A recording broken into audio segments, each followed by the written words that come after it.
Hello everyone! Welcome to our presentation on the concept of negotiated syllabus. First of all, I would like to introduce ourselves. So my name is Karul Umar. I'm Ayana Al-Fatihah. I'm Armadis Kiramdani.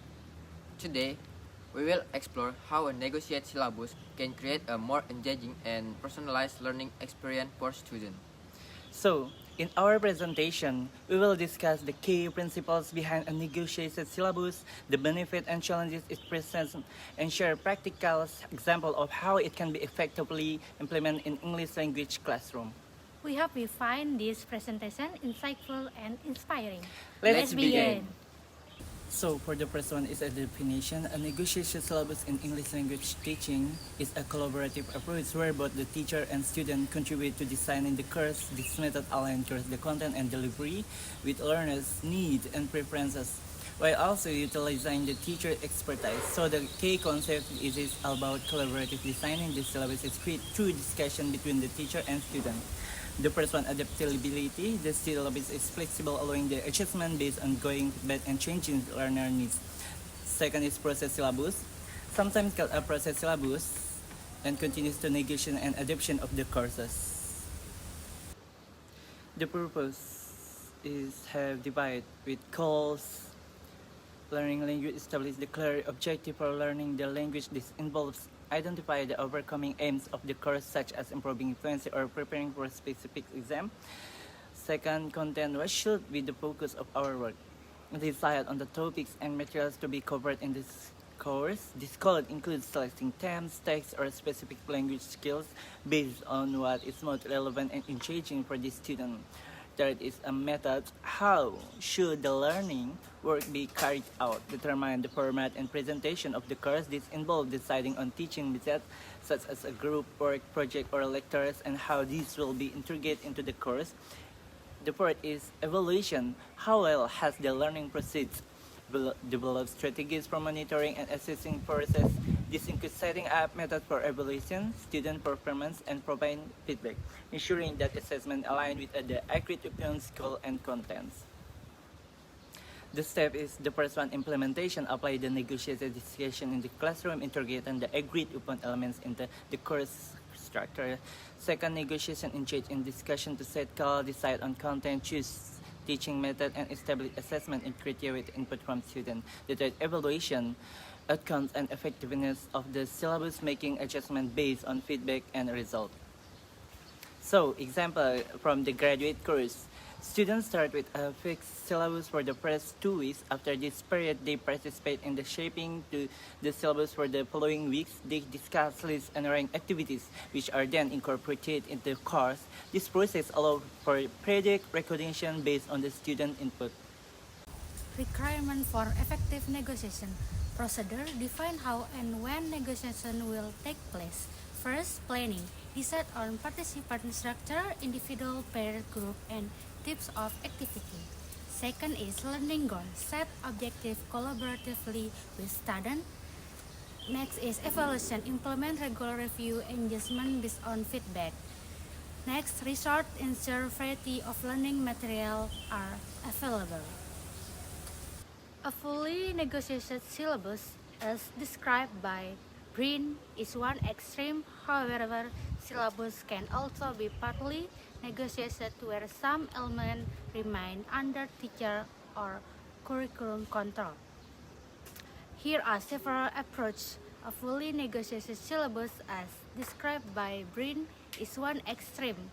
However, syllabus can also be partly negotiated where some elements remain under teacher or curriculum control. Dedicate time for negotiated activity. Allocate specific periods for activity chosen through negotiation. First is negotiation specific decision. Allow negotiation of certain aspects such as participant procedure, learning goal. Evaluation, for example, students may be involved in assessment tasks. The next is negotiation for specific skill. Plan certain language skill or activities. The next is partial curriculum negotiation. Negotiate certain content areas while the teacher control others, focus or assessment. The fourth is the Brain and Little John collection, example for teaching interest in implementing negotiation at various educational levels. Negotiation assessment. Negotiate assessment involves study in decision making which can improve learning. Brain and Little John outline for key elements for effective feedback. The first is understandable criteria. Students need to know what it being assessment. The second is highlight success. Feedback should focus on what students did well. The third is relevant feedback. Feedback should address areas where students struggle. Four is usable feedback. Students should feel they can use the feedback to improve. Smith suggests a flexible assessment approach that includes test results, class participant, homework, and project, allowing students to the first is decide on criteria. Students help determine what will be assessed and how much each part count. The second is negotiate marks. Students discuss their grades with the teacher. Advantage: engagement. Involving students in the syllabus design increase their motivation and satisfaction. Responsiveness: the syllabus adapt to learners' needs and the context of the course.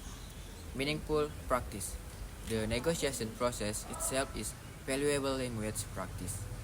Awareness: help learners understand their learning goals and strategies, fostering better learning approaches. Disadvantage: learner factor. Potential issues include informed choice, cultural reluctance, and difficulty in reaching consensus. Teacher factor. Implementation can be time consuming and increase the teacher's workload. There may also be constraints imposed by the school or curriculum. Problems in implementing a negotiated syllabus. Limited awareness. Learners may not know what activities are possible. Solution: provide example and training on different options. Cultural reluctance. Learners may prepare traditional teacher-led methods.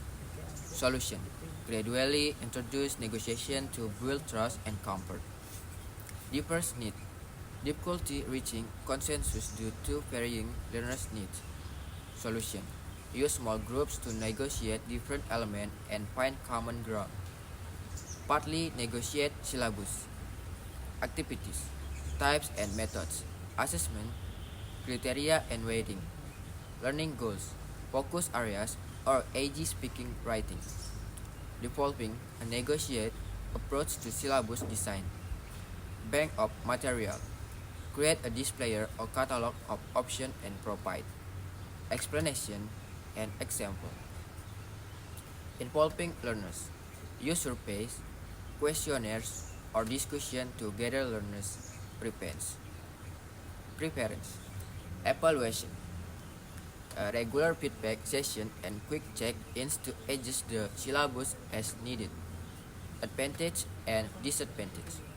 Be careful about balancing structure with flexibility, ensuring clarity of expectation, avoiding potential conflict and confusion.